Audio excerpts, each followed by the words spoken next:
qui souffle ses 53 bougies ce 28 novembre 2012, un événement qui permet d'évaluer le parcours de ce média audio aujourd'hui rejoint par la télévision dans un environnement en pleine mutation technologique. Cet anniversaire a été placé sous le signe de l'intégration humaine par le sport. 2 rencontres dans le cadre des manifestations, c'était au stade de Sibang. Madame, Messieurs, bonsoir et bienvenue à ce rendez-vous d'actualité sur Gabon Télévision qui émet de la maison Georges Raviri. Nous l'ouvrons d'ailleurs avec les 53 ans de vie de Radio Gabon. Bien sûr, d'importantes manifestations qui ont été organisées pour la circonstance, dont 2 rencontres au stade de Sibang, l'une opposant les femmes de la télévision à celles de la radio et l'autre opposant les hommes de Gabon Télévision, de Radio Gabon, face à ceux du lycée privé Awassi. Reportage. C'est le 28 novembre 1959 que Radio Gabon diffusa à partir de Libreville, la capitale, sa première émission propulsée sur les ondes par un émetteur de 4 kW en onde moyenne. La voix du Gabon était ainsi née à l'orée de son indépendance. L'ancien territoire de l'Union française, comme beaucoup d'autres pays africains à l'époque, mettait en place les institutions de l'État en se dotant de ce merveilleux instrument destiné à faciliter la communication et à contribuer au rapprochement des peuples. Léon Mba, à l'époque, Premier ministre chef du gouvernement, précise de façon judicieuse le rôle que devait jouer la radio au Gabon. Mesdames et messieurs, vous venez de suivre la première partie de nos avis et communiqués. Merci de votre attention et de votre fidélité. Demain, à 12h33, nous nous retrouverons, comme d'habitude. Ne quittez pas l'écoute. Dans quelques instants, le confrère Pierre-Noël Botika-Bobé pour les informations à la mi-journée. Au début de sa longue marche, l'on se souvient encore de sa première émission, baptisée « Soyez les bienvenus », une production de Marie-Magdeleine et Claude Mathieu. Les grandes voix de l'époque qui avaient tracé et ouvert le chemin à la nouvelle génération, bien connues, Christine Nganga, Elisabeth Mumba, Vicky Fourier, d'autres exemples de ténors s'en souviennent, comme si c'était hier. Le début de radio, comme toute radio au monde, était ma foi un peu, pas tout à fait comme nous le sommes aujourd'hui. À l'époque, c'était les ondes courtes, il y avait les ondes moyennes. Aujourd'hui, il y a un confort d'écoute en FM. Et puis, il faut aussi ajouter que le matériel technique a beaucoup évolué. Aujourd'hui, nous sommes à la maison Georges Raviri, où, ma foi, on peut s'estimer heureux dans la mesure où nous travaillons dans de très très bonnes conditions. Pour la petite histoire, je vous dirais par exemple que à l'époque de Radio Gabon à Louis, c'était toute une gymnastique lorsque nous étions en studio. Il fallait auparavant prendre soin de couper le climatiseur. Or aujourd'hui, toutes les salles de radio sont toutes climatisées où il fait bon vivre. 53 ans dans la vie, c'est la maturité. Le plein épanouissement Radio Gabon a accompagné toutes les mutations politiques, économiques, sociales et bien d'autres dans le développement et la vie profonde de notre pays. À cette nouvelle génération, comme conseil, quoi d'autre, sinon, ma foi, il faut aimer le travail. Il faut aimer ce qu'on vient faire. Il ne faudrait pas que les nouvelles générations se disent « Moi, je suis bardé de plusieurs diplômes et que je peux être aussi un homme de radio. » Non, un homme de radio, on ne le trouve pas dans une université. L'homme de radio, on peut le trouver sur la route. C'est quelqu'un qui a d'abord un don dès sa naissance et qui se propulse un peu plus tard. Les communicateurs de ce média public, tout en regardant dans le rétroviseur du passé redoublé d'ardeur pour affronter positivement les multiples défis que nous impose la mondialisation. Et puis vous le comprendrez d'ailleurs, puisque les images vont arriver, ce 53e anniversaire de Radio Gabon a été volontairement placé par les autorités sous le signe de la pratique du sport. Les joueurs du tout-puissant Obaka affrontaient donc au stade Mondédan de Sibang à Libreville les footballeurs du lycée privé Awassi. Pour une bonne partie du temps de la rencontre, les communicateurs avaient mené le jeu, rassurant le millier de spectateurs dont le directeur général adjoint Mathieu Combat qui représentait la direction générale de la radio et de la télévision. Seulement cette domination sera de courte durée puisqu'en première partie du match, les Awassi Boys, comme on les appelle, ont inscrit l'unique but de la rencontre. Le score était donc de 1-0 au profit donc du lycée privé Awassi. Et puis en deuxième partie, chez les dames, Gabon Télévision a très vite pris le dessus sur les femmes de Radio Gabon qui avaient pourtant ouvert la marque, bien sûr, à partir donc du but de Léa Bifan, du but égalisateur, tout s'est enchaîné et bien sûr le résultat a été presque cuisant, on va le dire, pour la radio, puisque les femmes de la télévision l'ont emporté 6 contre 1. Je vous propose d'écouter donc quelques réactions notamment des entraîneurs des deux équipes qui se sont affrontées dans le cadre justement de 53e anniversaire de Radio Gabon. Je le disais donc, les femmes de Gabon Télévision et les femmes de Radio Gabon qui justement célébraient cet anniversaire. Je vous propose tout de suite d'écouter les réactions. Rester derrière, elles n'ont pas attaqué. Et les filles de la télévision, elles étaient un peu plus fraîches physiquement. Elles ont fait la différence, mais c'était un score lourd. Le plus important, c'était de voir ces filles jouer. Et je pense que l'avenir nous donnera raison parce que l'objectif, c'est d'avoir une équipe du tout-puissant Baka féminine. Fier d'avoir remporté ce match parce que pendant des jours, on s'est préparé. Il est vrai qu'on célèbre aujourd'hui les 53 ans de Radio Gabon. De part et d'autre, on a produit du bon football. Au finish, c'est la télé qui l'emporte. La loi du football a voulu que ce soit nous cet après-midi, même si c'est la radio qui en fait. Mais malheureusement, on a ravi la vedette à la radio avec ce score lourd de 6-1. Je rappelle les scores justement des deux rencontres dans le cadre du 53e anniversaire de Radio Gabon. Les femmes de la télévision qui l'ont emporté sur celle de Radio Gabon sur la marque de 6-1 et 1-0, c'était donc le score qui a sanctionné la rencontre entre les Awassi Boys, donc les joueurs du lycée privé Awassi, ceux de Gabon Télévision et de Radio Gabon, donc les communicateurs qui ont perdu cette rencontre. Nous y reviendrons demain. L'actualité maintenant pour parler donc du séjour du chef de l'État à Londres, au Royaume-Uni, le président de la République qui doit donc ouvrir le premier forum des investisseurs britanniques au Gabon a par ailleurs été reçu par les groupes, par le président du groupe parlementaire de la Royal African Society. C'était donc pour parler des questions économiques. Pour les détails, Lazare Brunner, presse présidentielle. Le chef de l'État, Ali Bongo Ondimba, est accueilli par le président du groupe parlementaire de la Royal African Society. Ce dernier se charge de le conduire dans la salle des commissions. J'attends comprendre aujourd'hui un peu davantage de ce qu'il fait dans le pays. Le président de la République est assis au milieu des parlementaires. Un exposé leur est présenté. Ici, ce sont les potentialités économiques du Gabon qui sont au centre des préoccupations. Présente un petit peu notre pays, le Gabon, ce que nous faisons et les réformes dans lesquelles nous avons initié dans tous les plans, au plan institutionnel et puis au plan économique. Et donc, nous trouvons ici quand même un des plus vieux parlements au monde. Il était important que nous puissions aussi faire en sorte que les parlementaires connaissent ce que nous faisons.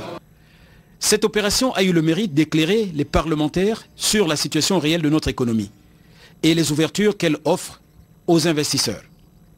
Au regard de l'enthousiasme qui a prévalu pendant le jeu de questions-réponses et les questions posées, l'on peut affirmer sans le risque de nous tromper que les parlementaires britanniques sont satisfaits et pour le chef de l'État Ali Bongo Ondimba, il faut qu'ils effectuent le déplacement de Libreville. Intéressés, ma foi, très intéressés. Ils m'ont aussi posé un certain nombre de questions, ce que nous avions anticipé, et puis j'espère que j'ai répondu au mieux que je pouvais, et nous allons voir aussi dans quelle mesure ils pourront venir nous rendre visite. Mais ça, il faut que ce soit leurs collègues parlementaires gabonais qui les invitent. Le chef de l'État gabonais a ensuite été invité par le Premier ministre britannique à honorer de sa présence l'exercice des questions-réponses du Parlement à l'endroit du gouvernement britannique. La maison du Parlement est située au Parliament Square, un square où veille l'icône de la lutte anti-apartheid, Nelson Madiba Mandela. Et puis ici à Libreville, la secrétaire générale de la présidence de la République, Laure Olga Gonjo, qui a reçu à son cabinet de travail en audience le président directeur général de Radio Méditerranée Internationale. C'était pour parler justement de la redynamisation du secteur de la communication. Pour les détails, bienvenue Minko, Armand Mopende de la presse présidentielle. Le PDG de Medi 1 a été reçu en compagnie de l'ambassadeur du Maroc. Avec la secrétaire générale de la présidence de la République, le patron de la radio Méditerranée Internationale a discuté des possibilités d'investissement dans le domaine de la communication au Gabon. Dans cette phase prospective, pour nous, nous avons eu l'habilité d'être reçus en audience par son Excellence secrétaire générale de la présidence, qui s'est félicité de l'arrivée de Radio Méditerranée Internationale sur la bande FM à Libreville, après que le ministère de la Communication nous ait octroyé le droit de diffuser. On est en phase d'instruction du dossier sur le plan administratif et bientôt le CNC nous autorisera à diffuser effectivement. Je pense que l'audiovisuel viendra renforcer cette collaboration dans les mois et années à venir. Créé en 1980, le groupe Medi 1 veut apporter sa contribution au développement du pays. L'intérêt est manifeste.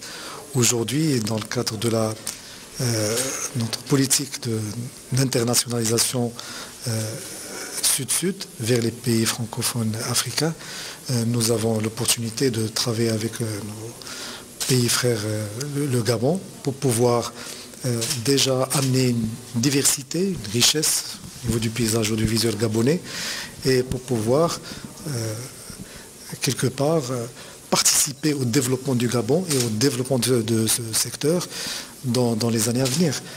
La présence de Radio Méditerranée Internationale au Gabon est une valeur ajoutée à la diversité de l'espace médiatique national. Medi 1, c'est une station de radio qui existe depuis plus de 3 décennies, aujourd'hui qui rayonne essentiellement sur le Maghreb avec quelque chose comme 30 millions d'auditeurs au niveau de la région. On est la première radio d'information généraliste au Maroc, on est la première radio aussi d'information généraliste sur le Maghreb, on est écouté dans l'espace euro-méditerranéen, mais on est aussi écouté un peu partout dans le monde. Au-delà de la coopération gabono-marocaine, la radio en gestation est un atout de plus dans le processus de consolidation de cette amitié. Et puis, bienvenue Miko de la presse présidentielle qui nous rapporte également cette audience entre la secrétaire générale de la présidence de la République, Laure Olga Gonjo, et un investisseur installé en Angola, particulièrement intéressé par le secteur et l'environnement économique de notre pays. Reportage. Faire déjà office d'une torche pour pouvoir s'éclairer dans la nuit, si nécessaire. Et surtout, ils ont une autre particularité. De particularité, évidemment, il en était question au cabinet du secrétaire général de la présidence de la République. En cette journée de travail, l'homme d'affaires établi en Angola tenait à présenter son produit à Madame Laure Olga Gonjo. Puis du geste simple et symbolique qui représente plein de choses. L'éducation, l'avenir, l'écriture. Ce stylo est donc le fruit de l'inspiration de l'homme d'affaires qui a vécu une partie de sa vie dans notre pays. C'est une idée qui m'est venue déjà de l'époque du défunt président, Elijah Omar Bongo, qui m'a été un inspirateur pour moi, pour mes convictions politiques quand j'ai grandi au Gabon. Et fort de mon évolution en Angola et de mes équipes, en l'occurrence dans un secteur de la publicité, l'idée m'est venue simple de développer ce stylo et de pouvoir le présenter pour le 3e anniversaire. La présence de cet homme ici n'est donc pas fortuite. Pour le présent que je fais au président et pour la mise à disposition de ce produit. Je n'ai pas d'attente particulière, c'est simplement un juste retour des choses. J'ai fait une partie de ma carrière professionnelle au Gabon, j'ai passé beaucoup de temps au Gabon. Je suis allé réussir dans les affaires en Angola et pour moi c'est un juste retour au pays et je souhaite en l'occurrence à l'heure actuelle réinvestir dans le pays dans différents secteurs économiques.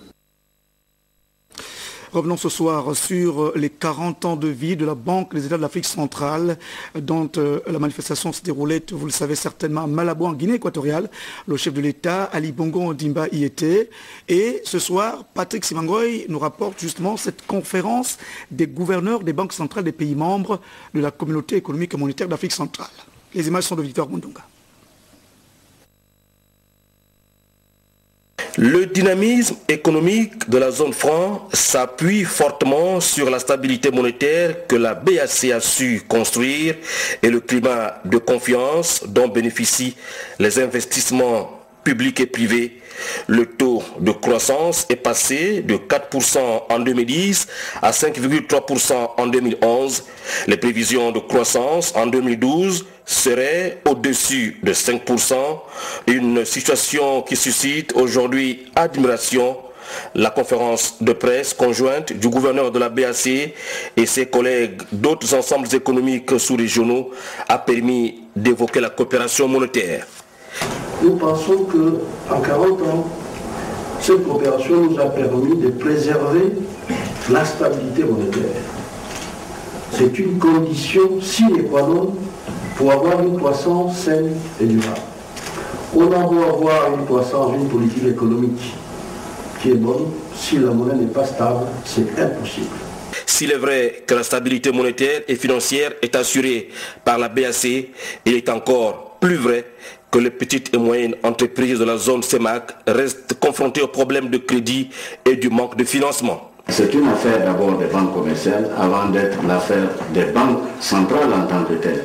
Même si ce n'est pas l'affaire des banques commerciales, à tout le moins, c'est d'abord l'affaire des autorités publiques dans les États qui doivent créer ce qu'on appelle, en plus de l'environnement des affaires d'une façon générale, les conditions pour que les PME puissent accéder au crédit bancaire. La problématique de la monnaie unique en Afrique a suscité la réaction de nos banquiers africains. D'abord, il faut créer tout l'environnement économique, financier, de développement, d'échanges commerciaux qui justifie l'utilisation d'une monnaie commune.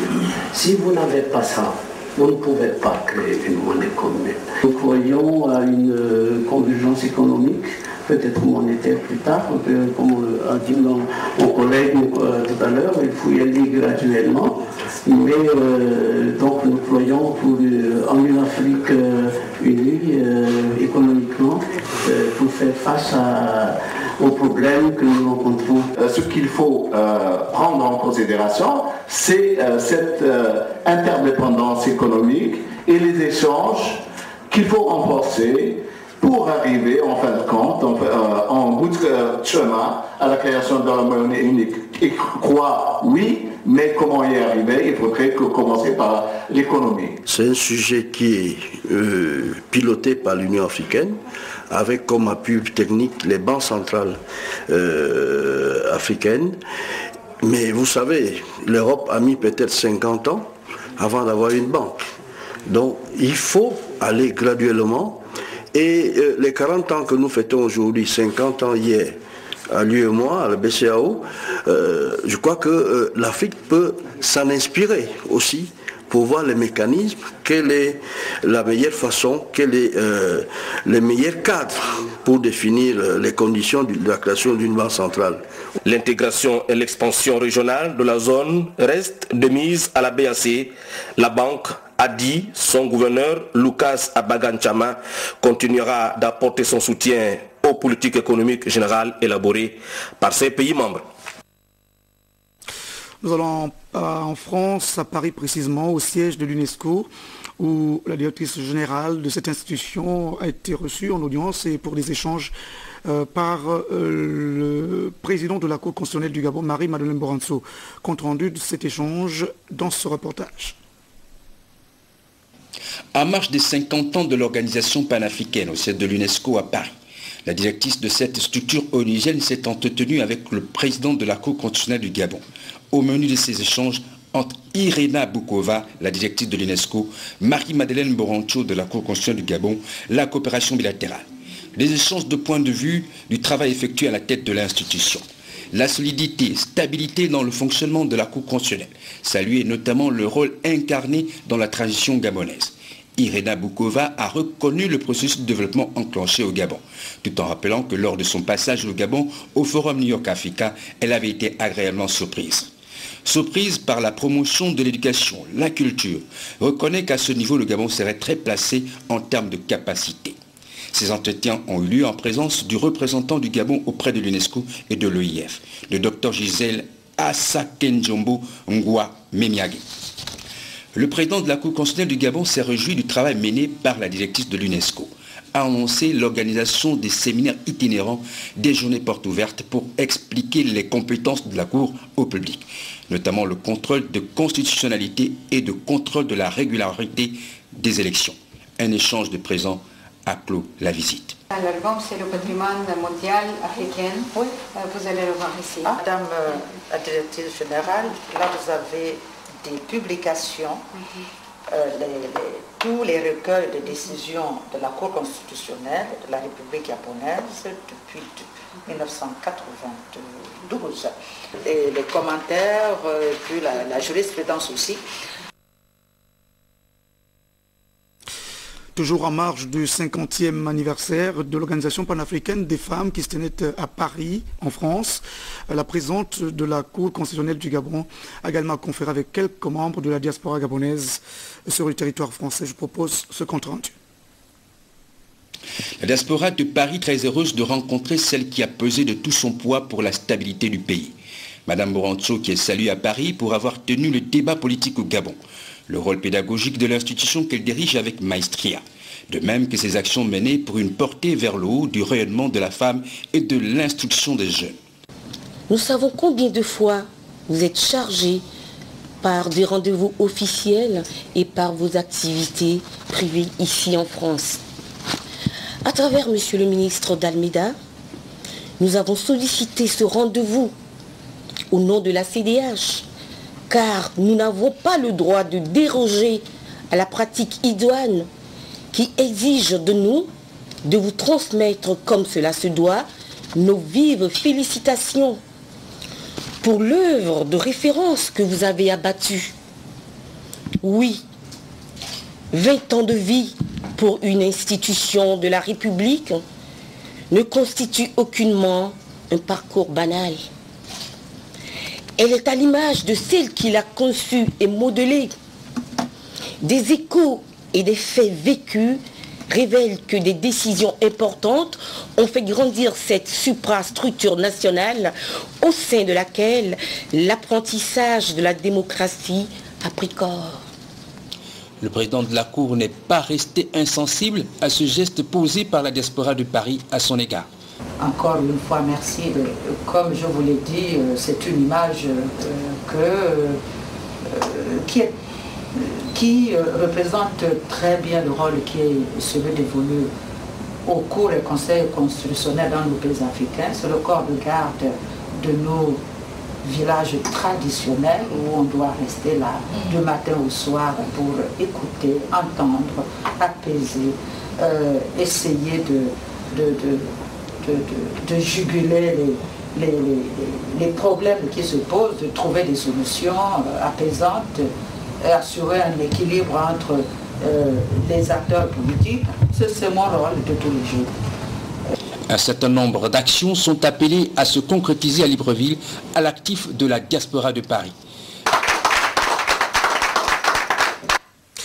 Le Rotary Club de Port-Gentil, dans la capitale économique, vient de séjourner au Congo-Brazzaville pour faire œuvre utile. Il s'agissait donc d'une action de générosité au profit des victimes, des familles des victimes de la tragédie d'Ompila. La cérémonie se déroulait au stade Félix Eboué de Brazzaville. Reportage. Ici, de l'autre côté. Le 4 mars 2012, une explosion ravageait le quartier Mpila de Brazzaville et causait par là même la mort de centaines de Congolais et des milliers de disparus. Cette situation avait nécessité des interventions multiformes, dont celle du président de la République gabonaise. 8 mois après la catastrophe, le Rotary Club de Port-Gentil au Gabon prend le relais en offrant des ballots de plus de 230 kilos de vêtements et une somme de 2 millions de francs CFA à une partie des populations sinistrées. Notre président Sabuji Tanaka, nous a instruit de promouvoir la paix par le service, avec une relation paix et action qui ne souhaite pas galvauder, mais effective.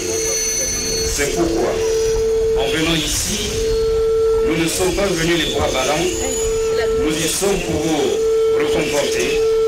Nous avons donc avec nous quelques lots qui vous seront distribués tout à l'heure.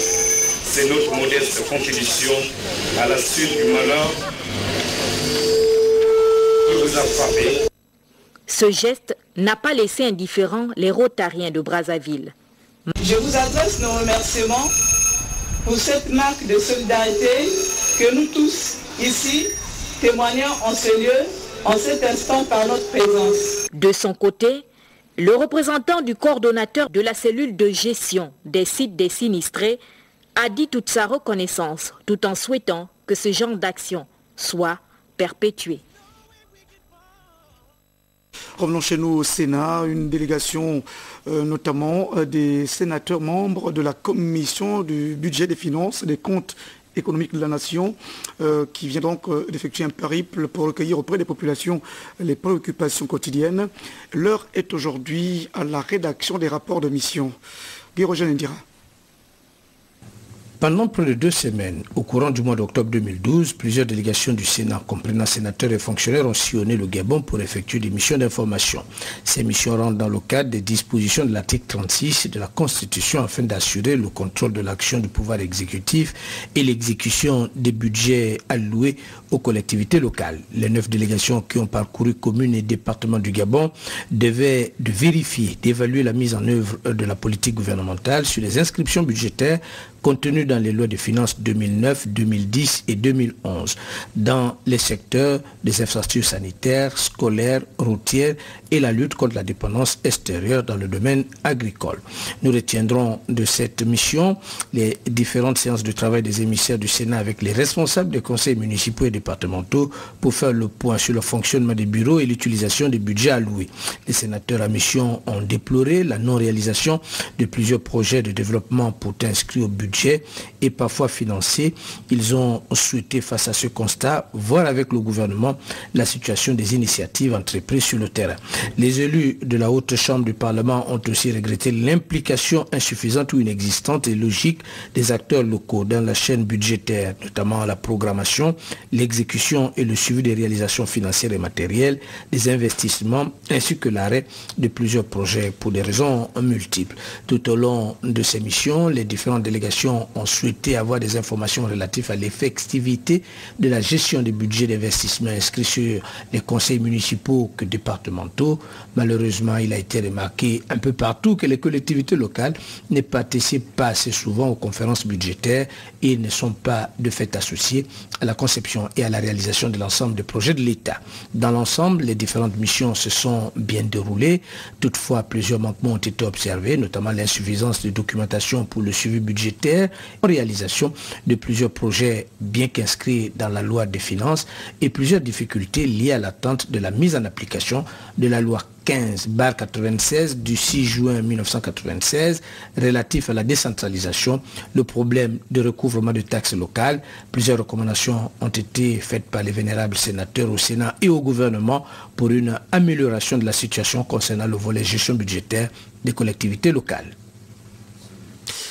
La clôture de l'atelier de validation de rapport de l'étude de faisabilité pour l'établissement du réseau sous-régional de lutte contre la corruption et l'enrichissement illicite dans la région. Les travaux se déroulaient en présence de nos confrères de la 2e chaîne de télévision.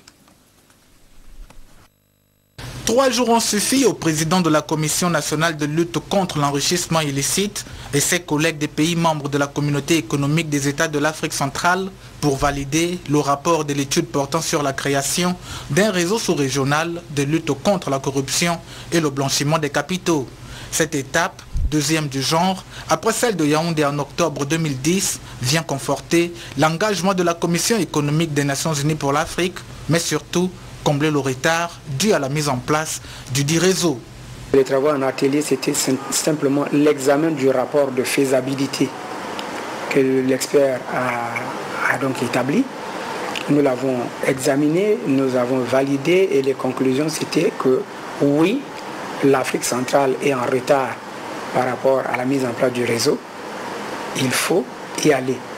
Nous avons répondu donc en adoptant ce principe qu'on avait déjà arrêté à Yaoundé. On a fait que le formaliser. Et là maintenant on a reparti les tâches. Et à partir du premier trimestre de l'année prochaine, on rentre dans la phase opérationnelle. La lutte contre la concussion s'élargit désormais à toute la sous-région, selon le président de l'instrument de prévention et de répression des crimes économiques, qui d'ailleurs a ajouté que les instructions du ministre des tutelles ont été respectées. Madame le ministre de la Justice a souhaité que le Gabon abrite le siège du réseau. C'est chose faite. Maintenant, les travaux sont terminés. On a demandé à la commission du Gabon d'établir un document, un recueil des textes des différentes agences anticorruption, agences observatoires et autres structures. Le Cameroun va plancher sur les statuts, le règlement intérieur. Il restera naturellement à chaque État de mettre les moyens qu'il faut. Quand on parle de moyens, on veut parler des hommes, du matériel et des finances pour que le réseau produise vraiment l'effet escompté.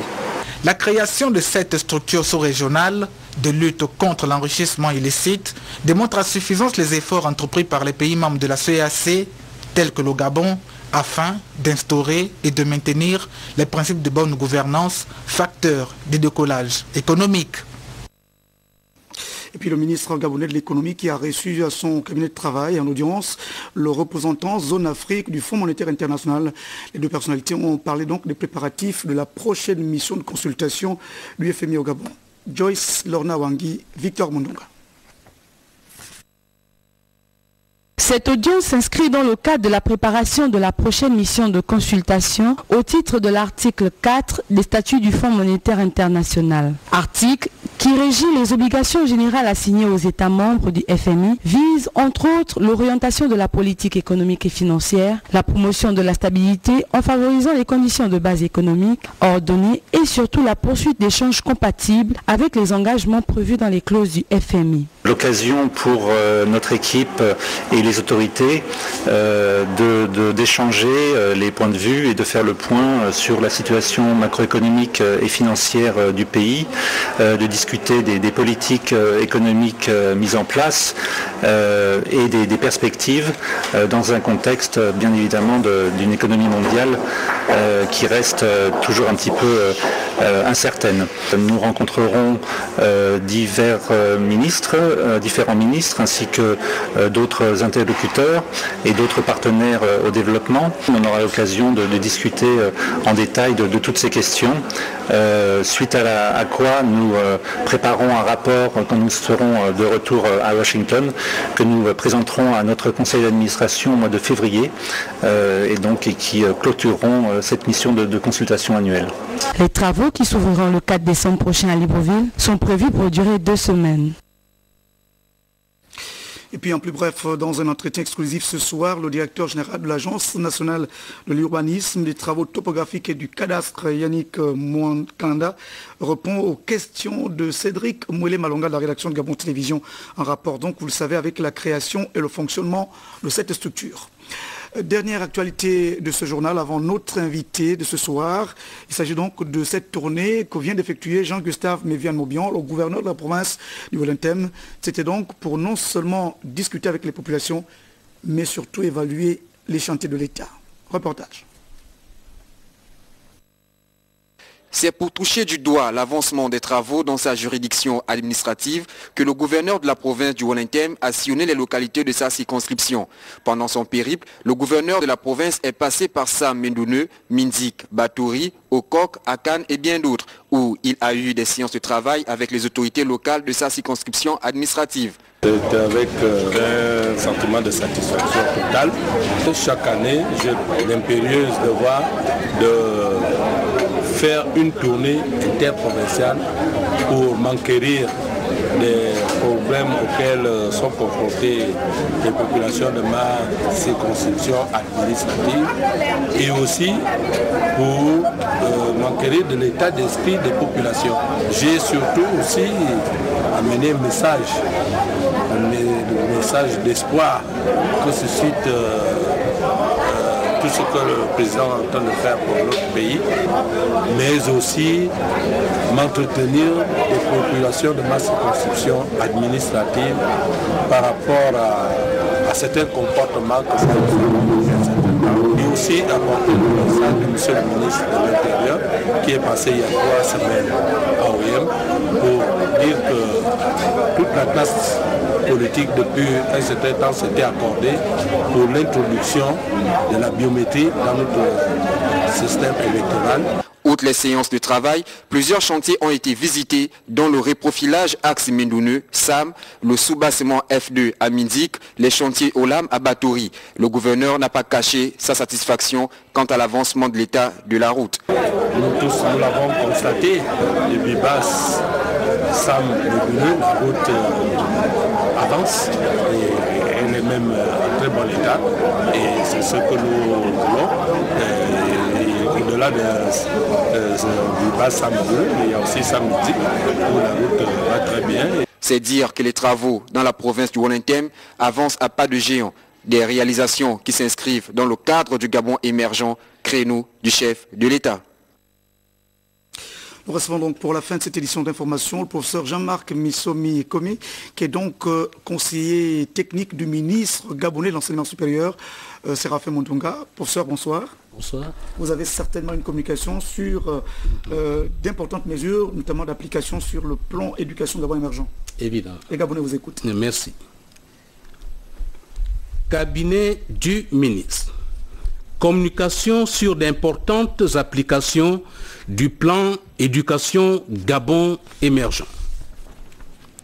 Dans le cadre de la mise en œuvre du plan stratégique Gabon émergent, le plan éducation Gabon émergent vise la diversification de l'offre d'éducation, de formation et de recherche aux fins de faire du Gabon une destination de prestation des services intellectuels de haut niveau et fortement valorisée, tel que voulu par le président de la République, chef de l'État, son Excellence Ali Bongo Ondimba. Dans cette perspective, l'objectif de valorisation du capital humain national, nécessaire à une harmonieuse et efficace construction des 3 piliers de l'émergence du Gabon, rend indispensable 1. La priorisation des formations professionnalisantes, qualifiantes et diplômantes aux métiers de base, intermédiaires et de haute ingénierie, en parfaite synergie avec les opérateurs économiques et en adéquation avec les débouchés promus par le plan stratégique Gabon émergent pour une employabilité certaine des jeunes diplômés. 2. Le renforcement du système de formation professionnelle en assurant la promotion du concept formation, production, innovation, ainsi que des dynamiques nouvelles d'appropriation des compétences, notamment par l'itinérance et l'alternance dans les villes comme dans le Gabon profond, dans les 9 provinces du pays, dès janvier-février 2013, en amorce de la mise en œuvre de l'arbre architectural du système éducatif du Gabon émergent défini par la loi d'orientation numéro 0021/2011 du 14 février 2012 portant orientation générale de l'éducation, de la formation et de la recherche en République gabonaise. 3. La professionnalisation de 70 à 80% de l'offre de formation au supérieur. 4. La valorisation du sport et des arts dans le système éducatif. 5. La publication, dorénavant avant le 30 mars de chaque année, à compter de mars 2013, d'offres de bourses pour les études supérieures, universités et grandes écoles et pour l'entrée dans les centres de formation professionnelle publics ou en partenariat public-privé. Enfin 6. La rationalisation du système LMD. Dans cet esprit, un programme a été lancé en vue de la modernisation, l'élargissement et l'approfondissement de l'offre de formation, d'enseignement et de recherche, ainsi que la formation multiforme des enseignants, formateurs, chercheurs et des personnels d'appui administratif, technique, logistique et psychologique. pour cette importante vision du chef de l'État, pour qu'elle se concrétise efficacement dans la célérité et qu'elle touche toute la jeunesse gabonaise, scolarisée ou non, ainsi que les Gabonaises et les Gabonais désireux de capitaliser les offres d'alphabétisation et ou d'autonomisation et de graduation du système d'école tout au long de la vie, il faut densifier et moderniser les établissements publics tout en promouvant des partenariats publics-privés. À ce titre, il a été signé 8 partenariats publics-privés au supérieur et 2 autres de formation aux métiers de base et intermédiaires. S'agissant des formations au supérieur, les partenariats publics-privés concernent les établissements suivants. BGFI Business School, BBS, dans les métiers du management et du marketing, de la gestion, de la comptabilité et de la finance. L'Institut supérieur d'ingénierie, ISI, dans les métiers de gestion, du management et stratégie, de l'économie numérique, de l'ingénierie informatique, de l'infographie et multimédia, l'innovation par l'INTIC, l'intelligence économique, l'ingénierie d'affaires, l'ingénierie logistique et achat, l'ingénierie douane, qualité, l'hygiène, sécurité et environnement, l'ingénierie pétrolière et mines, développement et management stratégique des organisations et des projets, management juridique. L'école de management du Gabon, EMG, dans les métiers de la gestion, du management et du marketing, de gestion et comptabilité, de la finance, des transports et logistique, du design et du business, du développement durable, de la qualité, l'hygiène, la sécurité et l'environnement. L'Institut des techniques avancées, ITA, dans les métiers de management et du marketing, de la gestion, de la comptabilité, de la finance, du droit, de l'informatique, de la mécanique et de l'usinage, de l'énergie, du génie électrique et de l'informatique industrielle, du bâtiment et du génie civil. L'Académie franco-américaine de management AFRAM, dans les métiers de gestion, du management et du marketing, de la gestion de la comptabilité, de la finance, de l'environnement, du transport et de la logistique, des mines et terres rares, de la traduction, de l'interprétariat et des langues, de l'hygiène, de l'assainissement et de l'environnement, des relations publiques, stratégies internationales et intelligence économique. L'École supérieure de gestion, d'informatique et des sciences, ESGIS, dans les métiers de la gestion, du management et du marketing, de la gestion et de la comptabilité, de la finance, du bâtiment, des relations publiques, de l'énergie, de l'informatique, du design, du transport et de la logistique, de la qualité, de l'hygiène, de la sécurité et de l'environnement. L'École supérieure de gestion et d'expertise comptable, ENGDE, dans les métiers d'audit et d'expertise comptable. Enfin, collège médical, dans la formation des professionnels de santé, notamment des personnels médicaux et paramédicaux. Pour ce qui est des formations aux métiers de base et intermédiaires, les 2 partenariats publics-privés ont été signés avec la société Sodexo Gabon dans les domaines de la restauration et de l'hôtellerie, et également avec la société d'eau et d'énergie du Gabon et l'Institut international d'ingénierie de l'eau et de l'environnement SCG de Zieux dans les domaines de l'eau, l'électricité et l'environnement. Ces établissements sont appelés à recevoir des étudiants et apprenants boursiers de l'État gabonais car le gouvernement leur confère la reconnaissance de plein droit des diplômes pour les filières convenues. À ce titre, les postulants à ces formations, non boursiers, jeunes et adultes, pourront y être admis à leurs frais ou aux frais de leur employeur dans ces établissements en capitalisant l'acquis de la reconnaissance de leur diplôme par l'État.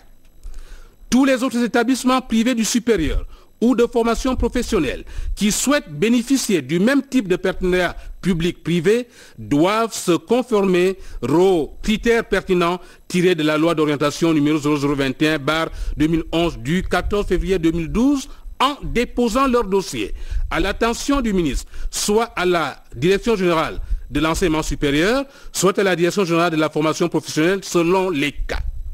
Pour les établissements privés d'enseignement secondaire, primaire ou pré-primaire, le processus de contractualisation sera amorcé dès janvier 2013. Toutefois, pour les établissements privés d'enseignement secondaire ayant reçu depuis 2010 soit des élèves admis au concours d'entrée en 6e, soit orientés en classe de seconde, ont vu les frais de scolarité d'élèves concernés ont été entièrement payés par l'État pour un montant d'1 490 917 880 francs pour l'année scolaire 2010-2011 et 1 497 117 880 francs CFA pour l'année scolaire 2011-2012. Pour l'année scolaire 2012-2013, le projet de loi de finances en cours d'examen a prévu une dotation financière à cet effet. Tout parent d'un élève admis officiellement au concours d'entrée en 6e ou orienté en classe de seconde dans un établissement d'enseignement secondaire reconnu d'utilité publique doit, s'il a payé des frais de scolarité pour le compte du dit enfant, se signaler en déposant une copie de la quittance de paiement auprès du directeur d'académie provinciale d'AP de son ressort. Enfin, le partenariat signé avec la société de restauration Sodexo Gabon vise un double objectif, à savoir 1. L'amélioration de la qualité de l'alimentation des étudiants au Gabon en arrimant celle-ci aux standards internationaux de garantie d'un meilleur développement cognitif de la jeunesse dans l'optique d'une contribution à l'amélioration de leurs résultats académiques tout en préservant les emplois des personnels des cours et des internats avec une option d'extension à terme aux lycées et collèges ainsi que pour les futures cantines scolaires au pré-primaire, primaire et secondaire dans le contexte nouveau de la journée de travail en continu qui n'offre plus aux parents le loisir de déjeuner à midi dans les domiciles au profit de leur lieu de travail. 2. L'ouverture dès le premier trimestre 2013 d'un centre de formation Sodexo au métier de la restauration de l'hôtellerie à Libreville dont le volet Gabon des services a plus que jamais besoin.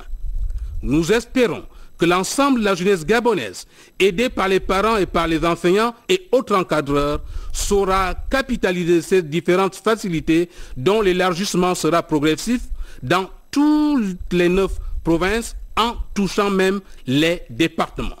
Fait à Libreville le 28 novembre 2012, le ministre signé Séraphin Mundunga. Je vous remercie. Professeur Jean-Marc Misso, merci d'être passé sur notre plateau. Madame, Messieurs, c'est également la fin de cette édition d'information et c'est Tristan Akoué qui a réalisé cette édition d'information. Arnaud Mengue était derrière les caméras. C'était le journal de Cédric Mouele Malonga et Joyce Lorna Wanki. À demain. Bonsoir.